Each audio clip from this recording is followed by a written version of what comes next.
They say when you move to a quiet town, you're chasing peace. But no one tells you peace often hides behind well-trimmed hedges, forced smiles, and a clipboard. I came to Maple Hollow to escape the ghosts of my past. A federal badge I no longer wore. A life I didn't want to remember. What I didn't expect was to find something worse than noise control, masked as community, enforced by fear, led by people who smiled as they erased others like pencil marks on paper. My name is Elijah West, and I didn't come here to start a war. But sometimes, when power runs unchecked, the only way to protect the peaceful is to burn the playbook. The birds were louder than usual that morning, not chirping, more like screaming at each other through the branches of the old birch trees lining Maple Hollow Drive. But maybe that was just how things felt in my head lately, louder than they needed to be. I had come here for peace, after 22 years in federal law enforcement, after the mission in Prague that went sideways and took the woman I planned to marry. I was done. Done with secrets, with agency politics, with watching good people fall through cracks. I needed quiet. So I bought the old white bungalow at the end of Chestnut Lane. It was modest, but the porch faced east, and the yard had enough shade to keep the garden from drying out. I didn't tell anyone my background. Around here, I was just Elijah West, the quiet guy with the cat that liked to sit on the mailbox. And for a while, it worked. The routine was simple. I trimmed hedges, drank black coffee, and patched the fence boards that had been warped by years of Oregon rain. The neighbors waved. Some even brought over muffins. And no one asked questions. It was peaceful until Carolyn Prentice showed up. It was a Thursday. I remember because the town's recycling trucks always came late. And I had just carried my bins to the curb when I saw her standing at the edge of my lawn, clipboard in hand. Smile strained to the breaking point. "Elijah, is it?" she asked. Like she didn't already know. "That's right. I'm Carolyn, president of the Harmony Board. We're not an official HOA, don't worry, but we do like to maintain a sense of order in our little slice of heaven." "Right," I said, unsure if I was supposed to respond or salute. She clicked her pen. "We've received several concerns from nearby residents. It's about your yard. The paint on your fence is starting to peel, and you're not using the officially approved exterior lighting." I blinked. Approved by who? She smiled wider. "The community." Behind her, a man leaned on a mailbox, arms crossed, tall, barrel-chested, buzz-cut. I'd seen him pacing before. Her husband, Brad. "We also noticed your cat roams off-leash. We've had complaints." Carolyn continued, flipping a page. "I didn't realize cats came with leashes," I said. Brad chuckled, but it wasn't a friendly laugh. "We like to keep the neighborhood clean. That means no ferals, no clutter, and no surprises." I stared at him. The tone didn't match the setting. Maple Hollow wasn't exactly the Bronx. "Thanks for stopping by," I said, nodding politely. "I'll keep it in mind." Carolyn's expression faltered for half a second. Then she tucked her pen into her collar and smiled. "Of course, just trying to preserve what makes this place special." But the visits didn't stop. Next week, a printed letter appeared under my door. It cited a list of recommendations from the Harmony Board, including suggestions to change my curtains to something less industrial. Sauna. To mow every 4 days, and to reconsider the placement of politically ambiguous flags. I didn't have a flag. Then came the knock at midnight. I didn't answer, but the motion light caught the shape of someone walking the edge of my lawn. My camera caught them too. Brad. A few days later, someone threw a brick through my back window. No note, no witnesses, just shards of glass across my hardwood floor, and a silence so pointed it felt like a threat. Something was wrong. This wasn't nosy neighbor behavior anymore. This was coordinated. I pulled up my county records. The Harmony Board didn't exist in any official capacity. It was a private group, unregulated. Created during the pandemic when the former HOA disbanded, Carolyn had filled the vacuum, and she ran it like a fiefdom. I asked around quietly, neighbors, clerks at the post office, even the librarian. No one liked Carolyn, but no one crossed her. Families who questioned her rules, gone. Homes sold in record time, replaced with better fits. Better fits for what?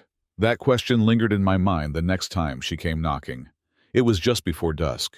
Carolyn and Brad stood on my steps, flanked by two other board members I didn't recognize. This time, they weren't smiling. "Elijah," she said, voice clipped. "This is your last notice." "For what?" "Exactly." "Non-cooperation. You're undermining the harmony of our block. We're asking you to sell." Quietly, I looked her dead in the eye. "You're threatening me." Brad stepped forward. "You don't want to cause problems. West, you've been watched. We know more than you think."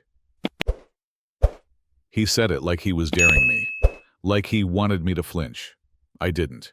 I stepped back inside, locked the door, and pulled the blinds. And then, I pulled out the one thing they didn't know I had. The encrypted laptop.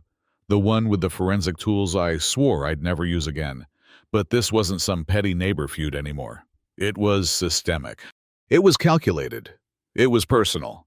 And I was done playing defense. By dawn, I had everything I needed to start digging.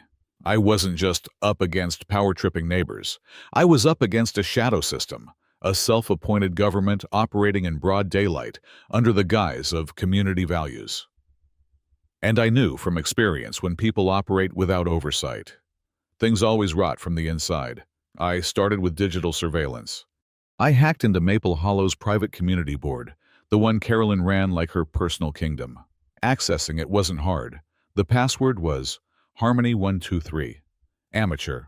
Once inside, I found threads full of coded language, veiled threats, and worse, incident reports on specific residents, photos, vehicle logs, timestamps of who came and went. It was a digital snitch network. I wasn't the first target. There were files on 7 former homeowners, all people who had violated aesthetic principles or failed to cooperate. Each one eventually sold under market value and moved. The pattern was clear, but the next part chilled me. I found deed transfer records. 3 of those properties had ended up under an LLC named New Leaf Community Investments. A quick search pulled up the company's registration in Salem. The signatory, Miriam Prentice, Carolyn's niece, real estate agent, specializes in discrete transitions. It wasn't about lawns. It was about land. Brad and Carolyn were forcing people out, flipping properties, and laundering it all through community improvements. And nobody questioned it, because fear is the best sedative in any neighborhood. That night, I visited Terrence, an older black man across the street who'd lived here for over 30 years. Quiet guy. Ex-steelworker, always nodded, but never spoke much. I brought him a 6-pack and a printout of the Harmony Board's private logs with his name on it. He stared at it, expression unreadable. "I knew it," he said after a long silence. "They drove out the Andersons last fall, said their kids were too loud for the environment. Just a code word." "Think we can stop them?" I asked. Terrence looked at me, eyes sharper than I'd ever seen.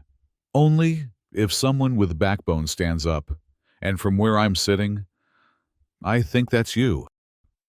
The next morning, I found a note on my windshield. "You dig too deep. You drown." Typed, all caps, slipped under the wiper. I smiled. That meant they were nervous. I doubled down. I approached 2 other residents, Laura, a recently widowed nurse, and George, a teacher on unpaid leave after his home was suddenly deemed unfit for a private educational facilitator he ran out of his garage.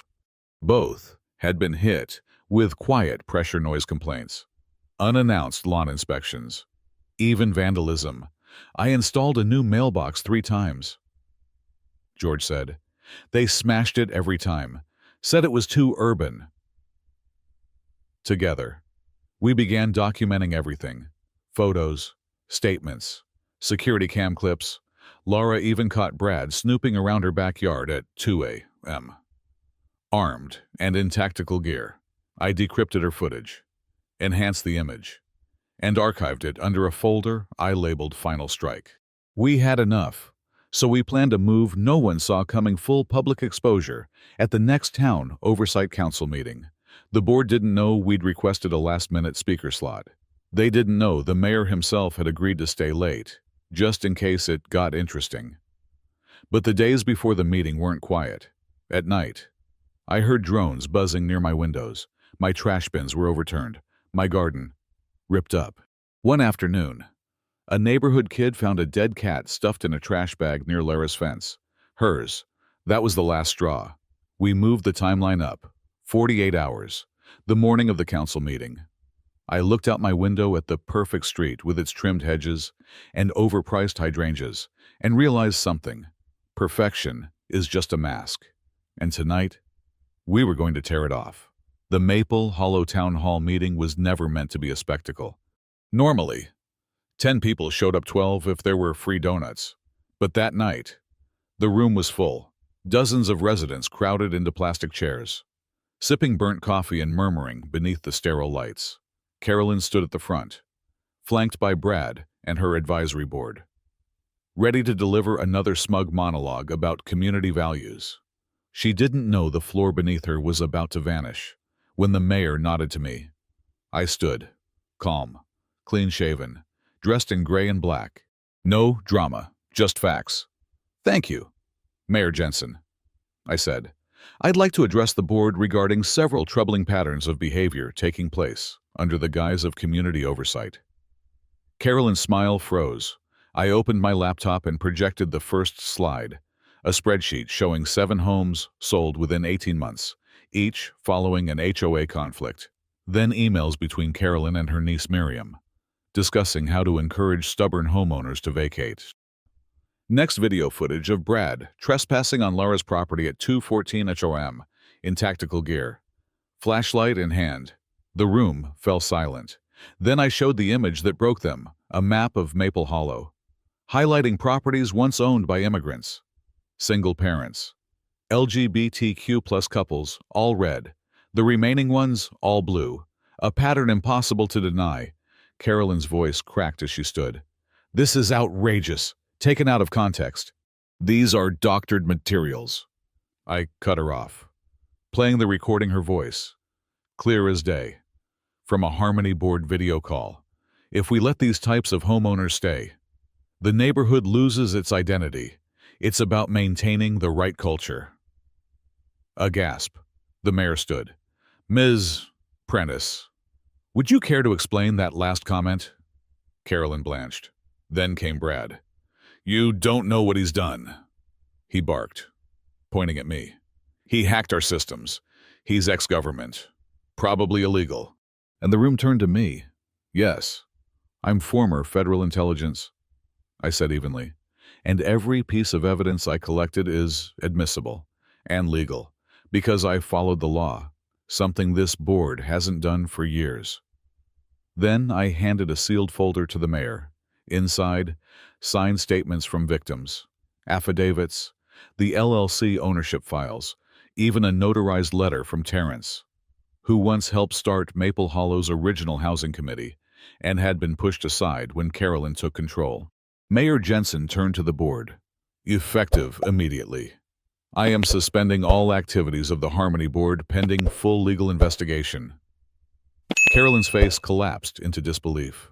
Brad muttered curses under his breath as 2 uniformed officers approached from the back. I didn't look away as they cuffed her. "You'll regret this. West," she hissed. I shook my head. "No, Carolyn, I regret that it took this long." As they were escorted out, the room slowly erupted, some in applause, others just in stunned silence. But the real moment when Laura stood, voice shaking, and said, "Let's make sure this never happens again, to anyone." From that moment forward, Maple Hollow began to change, within days. The Harmony Board was officially dissolved. The mayor launched a transparency initiative. Security cameras were banned from being used without consent. George got his teaching program reapproved. Laura's yard became a small memorial garden where kids now left notes tied to the fence. Messages of hope and community.